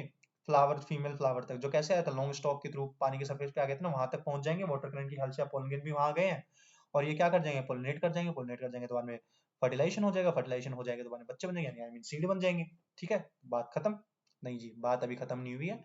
एक इंपॉर्टेंट चीज और दे रखी है कि हमारे जो वाटर पोलिनेटेड फ्लावर जो होते हैं ना, इनमें जो पोलन ग्रेन होती है इनके बाहर एक म्यूसिलिनस कवरिंग होती है ताकि ये गीले होके खराब ना हो जाए, ये गीले ना हो जाए। ठीक है, तो इनके बाहर क्या होगी म्यूसिलिनस कवरिंग होगी। आई गेस अब अपना लास्ट 3-4 क्वेश्चन बचे होंगे। ये भी हमारा काफी इंपॉर्टेंट क्वेश्चन है कि एल्ब्यूमिनस सीड क्या होंगी, नॉन एल्ब्यूमिनस सीड क्या होंगी। एल्ब्यूमिनस सीड को ही मैं प्यार से एंडोस्पर्मिक सीड बोलता हूँ, नॉन एल्ब्यूमिनस को मैं प्यार से क्या बोलूंगा, नॉन एंडोस्पर्मिक बोलूंगा। तो क्वेश्चन इस तरह से भी आ सकता है, एंडोस्पर्मिक सीड क्या होंगी, नॉन एंडोस्पर्मिक सीड क्या होंगी। और मैंने बता दिया इनके एग्जाम्पल काफी इंपॉर्टेंट है, चाहे वो पेरिस्पर्मिक सीड हो चाहे एंडोस्पर्मिक हो, इनके एग्जाम्पल सबके याद कर लेना। तो देखो एंडोस्पर्मिक सीड क्या होंगे, एंडोस्पर्मिक सीड वो वाली सीड होती हैं जिनमें एम्ब्रियो डेवलप होने के क्या होता है, जो हमारा एंडोस्पर्म है वो कंप्लीटली कंज्यूम नहीं हुआ है। जब एम्ब्रियो डेवलप हो रहा था ना तो उसने पूरा एंडोस्पर्म को कंज्यूम नहीं किया है, ऐसी सीड क्या है मेरी एंडोस्पर्मिक सीड है, जिसका एग्जांपल व्हीट मेज सनफ्लावर। तो भैया नॉन एल्ब्यूमिनस या फिर नॉन एंडोस्पर्मिक सीड कौन सी होगी, नाम से ही पता चल रहा है वो वाली सीड जिनके अंदर एंडोस्पर्म कंप्लीटली कंज्यूम हो गया है या फिर एब्सेंट है। ठीक है, जो एम्ब्रियो जो डेवलप हो रहा था उसने सारा कंज्यूम कर लिया है, ऐसे सीड को हम क्या बोलेंगे, क्या बोलेंगे, नॉन एल्ब्यूमिनस या फिर नॉन एंडोस्पर्मिक सीड, जिसका एग्जांपल है हमारा पी, दूसरा ग्राउंड नट। ये दोनों किसके एग्जांपल है, नॉन एल्ब्यूमिनस सीड के एग्जांपल है। क्वेश्चन नंबर 5, अभी थोड़ी देर पहले मैंने बताया था कि ये वाला क्वेश्चन बहुत इंपॉर्टेंट है और अब इन्होंने दे भी दिया कि ऑटोगैमी क्या होगी, जीटोगैमी क्या होगी, जीनोगैमी क्या होगी। तो देखो जल्दी से रीड कर देता हूँ, इनको अच्छे से कर लेना, बहुत ही इंपॉर्टेंट है। ऑटोगैमी देखो बेटा जी वो वाला पोजीशन होता है जिसमें पोलन ग्रेन ट्रांसफर होंगे एंथर से स्टिग्मा के ऊपर सेम फ्लावर के सेम प्लांट में, उसको ऑटोगैमी बोलेंगे। जीटोनोगैमी भाई साहब वो वाला पोलिनेशन होगा जिसमें पोलन ग्रेन ट्रांसफर होंगे एंथर से स्टिग्मा पे जा रहे हैं। फ्लावर क्या है इस बार डिफरेंट है, फ्लावर क्या है डिफरेंट है, लेकिन प्लांट क्या है सेम है, इसको हम जिटोनोगैमी बोलेंगे। जीनोगैमी क्या है, पोलन ग्रेन का ट्रांसफर हो रहा है एंथर से स्टिग्मा, यहां तक सेम है लेकिन different flower of different plant, कि भाई फ्लावर भी डिफरेंट है और ऑब्वियसली प्लांट भी डिफरेंट है, तो इस प्रोसेस को बोलेंगे जीनोगैमी। अच्छे से कर लेना। फिर इन्होंने क्या पूछा है, what are the adaptation flower possess to ensure self pollination, self pollination करवाने के लिए फ्लावर के पास क्या क्या एडेप्टेशन होंगे, सेल्फ पोलिनेशन ही हो। भाई सेल्फ पोलिनेशन अगर उसको करवाना है तो क्या होना चाहिए, स्टिग्मा एंड ये पोलन ग्रेन एंड स्टिग्मा की रिसेप्टिविटी सिंक्रोनाइज्ड होनी चाहिए, एक साथ में होनी चाहिए। तो पोलन ग्रेन और स्टिग्मा सेम टाइम पे मैच्योर होने चाहिए, पहला एडेप्टेशन तो ये है। दूसरा एडेप्टेशन क्या है कि वो एक दूसरे के पास होने चाहिए, उनकी दूरियां जितनी ज्यादा दूरियां उनकी कम होंगी, नजदीकियां ज्यादा होंगी, नजदीकियां ज्यादा होंगी बॉन्ड ज्यादा बनेंगे, रिश्ते गहरे होंगे, रिश्ते गहरे होंगे तो पोलिनेशन हो जाएगा। तो क्या होना चाहिए, वो पास पास में होने चाहिए। तो the anther and stigma should be close each other, एक दूसरे के पास होने चाहिए। ठीक है, ये एडेप्टेशन होंगे सेल पोलिनेशन को प्रमोट करने के लिए, to promote the self pollination. अगर क्वेश्चन आता है सेल पोलिनेशन प्रमोट करना है तो ये दोनों लिख देना। नेक्स्ट क्वेश्चन ही देखो, आउट ब्रीडिंग डिवाइसेस, यानी तुम्हें सेल पोलिनेशन को प्रमोट नहीं करवाना है। ठीक है, सेल पोलिनेशन प्रमोट कराओगे तो इनब्रीडिंग डिप्रेशन आ सकता है ना, तो हमें इनब्रीडिंग डिप्रेशन नहीं चाहिए, तो इनब्रीडिंग डिप्रेशन को रोकना है तो आउट ब्रीडिंग करवानी होगी। आउट ब्रीडिंग के लिए कुछ आउट ब्रीडिंग डिवाइसेस होने चाहिए। तो आउट ब्रीडिंग डिवाइसेस क्या होते हैं, पहला तो ये क्वेश्चन है। कंटिन्यू बाद में दूसरा क्वेश्चन पूछ रखा है, कंटिन्यूस अगर सेल पोलिनेशन करवाओगे इन इनब्रीडिंग डिप्रेशन प्लांट तो उससे इनब्रीडिंग डिप्रेशन आ जाता है। तो 4 तरीके बताओ जिससे क्लोज पोलिनेशन प्रमोट हो, दोनों तरह से क्वेश्चन आ सकता है। तो वो 4 तरीके देख लो। ये वाला क्वेश्चन भी है ना, मेरे हिसाब से इस बार पेपर में आ सकता है, इसको अच्छे से कर लेना। आउटब्रीडिंग डिवाइसेस के नाम हमारे एनसीईआरटी में क्लियरली दे रखे हैं, जो हमारे आउट क्रॉस करवाते हैं, यानी मतलब सेल्फ पोलिनेशन अगर नहीं करवाते, तो सबसे पहला है यूनिसेक्सुअलिटी, दूसरा है डाइकोगैमी, तीसरा है सेल्फ इनकॉम्पिटिबिलिटी, तीसरा है हेट्रोस्टाइली। अब देखो यूनिसेक्सुअलिटी, अगर फ्लावर के पास या तो मेल पार्ट हो या फिर सिर्फ फीमेल पार्ट हो, तो भाई सेल्फ पोलिनेशन नहीं होगा ना, क्रॉस पोलिनेशन के चांसेस होंगे। ठीक है, बाइसेक्सुअल ना हो के फ्लावर क्या हो, यूनिसेक्सुअल हो, इसको क्या बोलेंगे, यूनिसेक्सुअलिटी। ठीक है, डायोसिज्म भी बोल सकते हैं। तो यूनिसेक्सुअल फ्लावर होने चाहिए, या तो सिर्फ मेल फ्लावर होना चाहिए, फीमेल फ्लावर, ताकि क्रॉस पोलिनेशन हो, सेल्फ पोलिनेशन ना हो। डाइकोगैमी, डाइकोगैमी का मतलब क्या है, स्टिग्मा और एंथर अलग अलग टाइम पे मैच्योर हो, ताकि पहले फ्लावर से अगर स्टिग्मा मैच्योर हो रहा है तो मतलब जो सॉरी अगर पहले वाले में एंथर मैच्योर हो रहा है और पोलन रिसीव कर रहा है, तो स्टिग्मा मैच्योर ही ना हो उसको रिसीव करने के लिए, यानी दोनों की मैच्योरिटी पीरियड अलग हो, ये वाला डाइकोगैमी। तीसरा सेल्फ कॉम्पिटेबिलिटी, अगर मान लो पहले वाले दो ऑप्शन नहीं हो पा रहे हैं, ठीक है, पहले वाले दो डिवाइसेस नहीं काम कर पा रहे हैं, तो सेल्फ इनकॉम्पिटेबल होना चाहिए, कि हमारे जो स्टिग्मा होता है उसके पास है ना पावर होती है, वो डायलॉग्स वगैरह रिकॉग्नाइज करती है, तो स्टिग्मा अगर उसको रिकॉग्नाइज ही ना करें उस खुद के पोलन ग्रेन को, तो भाई वहां पे पोलन ट्यूब जर्मिनेट नहीं करेगी, जर्मिनेट नहीं करेगी तो भैया क्या होगा, फर्टिलाइजेशन नहीं होगा, तो आउटब्रीडिंग प्रमोट हो गई है, इनब्रीडिंग रुक गई है। फिर क्या है हेटेरोस्टाइली, इसमें क्या होगा, in some plant like the axillary the stigma and anther are placed different location, ठीक है, अलग अलग लोकेशन पे प्रेजेंट होंगे, ठीक है, डिफरेंट लेवल पे प्रेजेंट होंगे, किसी में स्टिग्मा ऊपर होगा, किसी में एंथर नीचे होगा, ऐसा कुछ अलग अलग लोकेशन में प्रेजेंट होंगे, ताकि सेल्फ पोलिनेशन ना हो। ये चारों डिवाइसेस इंपॉर्टेंट है, कर लेना अच्छे से। Mention the similarity between autogamy geitonogamy, autogamy और जीटोगैमी में भाई क्या सिमिलरिटी है और इनके एडवांटेज बताओ। सिमिलरिटी क्या है, इन बोथ कैसे pollen come from the same plant, ठीक है। ऑटोगैमी में तो क्या होता है, फ्लावर और प्लांट दोनों सेम होते हैं, जीटोगैमी में क्या है, फ्लावर अलग है लेकिन प्लांट सेम है। तो पहली सिमिलरिटी क्या है, प्लांट दोनों में सेम होते हैं, सेम ही प्लांट पे चल रहा है, सो दे आर जेनेटिकली सिमिलर, और सेम प्लांट पे चल रहा है तो जेनेटिकली सिमिलर होंगे। एडवांटेज क्या है सेल्फ पोलिनेशन के, कोई डाइवर्सिटी नहीं देखने को मिलती, तो अगर मैंने कुछ हाइब्रिड बनाया तो वो मेरी प्योरिटी वगैरह बनी रहेगी, कैरेक्टर सेग्रीगेट वगैरह नहीं करेंगे, ठीक है, तो वो चीज बनी रहेगी, डाइवर्सिटी देखने को नहीं मिलेगी। दूसरा क्या है सेल्फ पोलिनेशन के advantage, the plant do not depend on external factors for, ठीक है, अगर सेल्फ पोलिनेशन हो रहा है तो मेरे को किसी इंसेक्ट की रिक्वायरमेंट नहीं है ना, मेरे को रिक्वायरमेंट नहीं है विंड की, मेरे को रिक्वायरमेंट नहीं है वाटर की, क्योंकि सेल्फ पोलिनेट होता जा रहा है, तो वो रिक्वायरमेंट मेरी पोलिनेटिक एजेंट्स की रिक्वायरमेंट खत्म हो गई है। सेल्फ पोलिनेट में क्या होता है, जो रिसेसिव कैरेक्टर्स होते हैं वो धीरे धीरे एलिमिनेट होते जाते हैं, तो ये भी हमें देखने को मिलता है। तो ये हमारे एडवांटेज हो गए। डिसएडवांटेजेस जो कि सबको बेसिकली याद ही होते हैं। डिसएडवांटेज क्या होते हैं कि भाई यहाँ पे हमें कुछ भी नए फीचर्स नहीं देखने को मिलते हैं, हाइब्रिड विगर लॉस हो जाती है, इनब्रीडिंग डिप्रेशन आ जाते हैं, ठीक है, नए कैरेक्टर्स इंट्रोड्यूस नहीं हो पा रहे हैं, वेरिएशंस नहीं आ रहे हैं, तो प्लांट की प्रोटेक्शन नहीं हो पा रही, ठीक है, प्लांट को अच्छे से इम्यून नहीं हो पा रहे हैं अलग अलग बीमारियों से, ठीक है, वो इम्यूनिटी कम हो जाती है, डिजीज रेजिस्टेंट कम हो जाता है प्लांट, तो ये डिसएडवांटेज हो गए सेल पोलिनेशन के। नेक्स्ट क्वेश्चन है मेगास्पोरोजिनेसिस। अब यहाँ पे मेगास्पोरोजिनेसिस दे रखा है, तो साथ में एक माइक्रो स्पोरोजिनेसिस और कर लेना, दोनों में से एक आ सकता है, या तो मेगास्पोरोजिनेसिस बोलेंगे या फिर माइक्रोस्पोरोजिनेसिस। क्या होगा देखो, मेगा यानी मेगा सेल, ठीक है, फीमेल गैमेट की बात चल रही है। The process of formation of megaspore, megaspore वगैरह का बनना किससे, मेगास्पोर मदर सेल से, इसको बोलेंगे मेगास्पोरोजेनेसिस। और अगर माइक्रोस्पोरोजेनेसिस होता तो माइक्रोस्पोर का बनना फ्रॉम पोलन मदर सेल या फिर माइक्रोस्पोर मदर सेल, उसको माइक्रोस्पोरोजेनेसिस बोलते हैं। लेकिन यहाँ क्या पूछा है मेगास्पोरोजेनेसिस, तो ये क्या है, मेगास्पोर का फॉर्मेशन होना फ्रॉम मेगास्पोर मदर सेल, इसको बोलेंगे मेगास्पोरोजेनेसिस। जेनेसिस यानी to generate something. Ovule generally differentiate a single megaspore mother cell in the micropylor, ठीक है, सबसे पहले एक सिंगल मेगास्पोर मदर सेल आएगी, फिर वो धीरे धीरे डेवलप होगी, वो डायड कंडीशन में आएगी, फिर वो टेट्राइड में आएगी, फिर चार में से तीन डीजनरेट हो जाएगी, सिर्फ एक बचेगी, ठीक है, ये सारी कंडीशन चलती रहेगी, मेगास्पोरोसिस हमने पढ़ा है। तो ये वाला क्वेश्चन भी काफी इंपॉर्टेंट है। लास्ट क्वेश्चन देखते हैं हम, ठीक है, 40 क्वेश्चन हमने डिस्कस कर लिए हैं इस वीडियो में। ये 40 क्वेश्चन बहुत ही ज्यादा इंपॉर्टेंट है, इन 40 क्वेश्चंस को तो जितना हो सके उतना अच्छे से रिवाइज कर लेना, काफी टाइम है हमारे पास, डरने की कोई बात नहीं है, और भी चैप्टर्स के हम वीडियो बनाएंगे। चलो वो टाइम वेस्ट नहीं करते, 40th वाला क्वेश्चन भी डिस्कस करते हैं।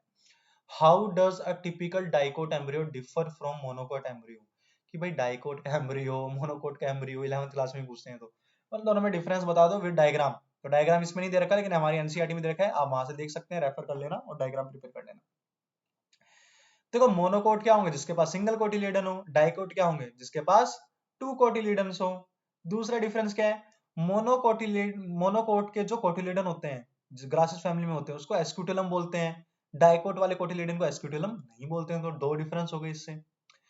मोनोकोट में क्या होता है, द प्लूम्यूल को प्रोटेक्ट किया जाता है कोलियोप्टाइल से, लेकिन यहाँ पे कोई भी डाइकोट में कोई भी कोलियोप्टाइल नहीं होता है।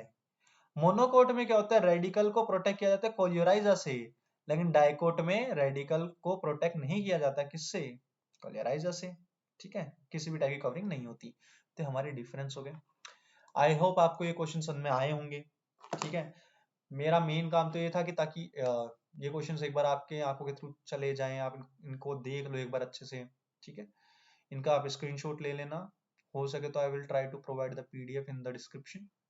ठीक है, और नहीं भी हो तो आप इनके स्क्रीनशॉट ले सकते हो, वीडियो देख सकते हो। ये क्वेश्चंस हमें अच्छे से कर लेने हैं, देख लेना क्या क्या क्वेश्चंस हैं। एपोमिक्सिस हो गया, पॉलीएम्ब्रियोनी हो गया, टाइप्स ऑफ पोलिनेशन हो गया, पोलिनेटिंग एजेंट हो गए, माइक्रोस्पोरोजेनेसिस, मेगास्पोरोजेनेसिस, यहाँ से भर भर के क्वेश्चन आ रहे हैं। ठीक है, तो ये जो टॉपिक्स है ना, इनको तो हमें बिल्कुल भी नहीं छोड़ना है। फिर हमारा जो पोलन ग्रेन होता है उसकी लेयर्स वगैरह के नाम अच्छे से कर लेना। ठीक है, इंटाइन, एक्साइन। ठीक है, एक्साइन किसकी बनी होती है, स्पोरोपोलिन की, इंटाइन सेलुलोज एंड पैक्टिन की, वो कर लेना। ठीक है, ये स्पोरेंजियम के स्ट्रक्चर में देख लेना 4 लेयर्स होती हैं, epidermis, endothecium, middle layer, tapetum, tapetum का काम नरिशमेंट का। फिर एंडोस्पर्म के बारे में देख लेना। ठीक है, ये वाले यहाँ से भी क्वेश्चन बहुत आ रहे थे। फिर double fertilization, very very very very important topic हमारा। डबल फर्टिलाइजेशन में 2 पार्ट आएंगे हमारा, सिंगैमी यानी फर्टिलाइजेशन, और दूसरा क्या होता है, ट्रिपल फ्यूजन। फिर एंडोस्पर्म का डेवलपमेंट देख लेना, सबसे पहले फ्री न्यूक्लियर होता है, फिर सेलुलर एंडोस्पर्मिक डेवलपमेंट होता है। तो ये कुछ टॉपिक्स है गिने चुने जहां से बार बार क्वेश्चन रिपीट हो रहे हैं, जहां से मल्टीपल क्वेश्चन पूछे जा रहे हैं। तो इन टॉपिक्स को तो हमें जितना हो सके उतना अच्छे से करना है। I wish you all the very best for your upcoming, मतलब बोर्ड एग्जाम, फाइनल एग्जाम। अच्छे से पेपर करना है हमें, जितनी हो सके उतना अच्छे से रिवाइज कर लेना। फिर से कह रहा हूँ, एनसीईआरटी जो गीता, बाइबल, कुरान, एवरीथिंग जो भी तुम उसको मानो, उसकी एक एक वर्ड इंपॉर्टेंट है, उसकी एक एक लाइन इंपॉर्टेंट है, वो तो हमें बिल्कुल भी मिस नहीं करनी है। एनसीईआरटी के जो एक्सरसाइज क्वेश्चंस हैं वो भी मत छोड़ना। और सबसे इंपॉर्टेंट जो क्वेश्चंस होते हैं वो होते हैं पीवाईक्यू, जो प्रीवियस ईयर क्वेश्चंस पूछे होते हैं। क्योंकि मेरी तरह कुछ आलसी टीचर होते हैं जो बार बार क्वेश्चन नहीं बनाते हैं, नहीं फ्रेम करते हैं, वो बार बार सेम क्वेश्चन उठा के पटक देते हैं, आलस आता है, वी आर लेजी पीपल।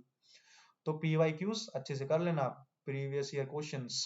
ठीक है, बहुत ज्यादा इंपॉर्टेंट होते हैं, चाहे वो नीट का एग्जाम हो, चाहे तुम्हारे स्कूल बोर्ड का एग्जाम हो, पीवाईक्यूज नहीं छोड़ने होते हैं। ठीक है, इनको अच्छे से करोगे, मल्टीपल टाइम्स करोगे।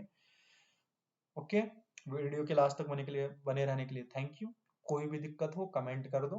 ठीक है, I will try to resolve it. Bye bye, take care, good night, sayonara.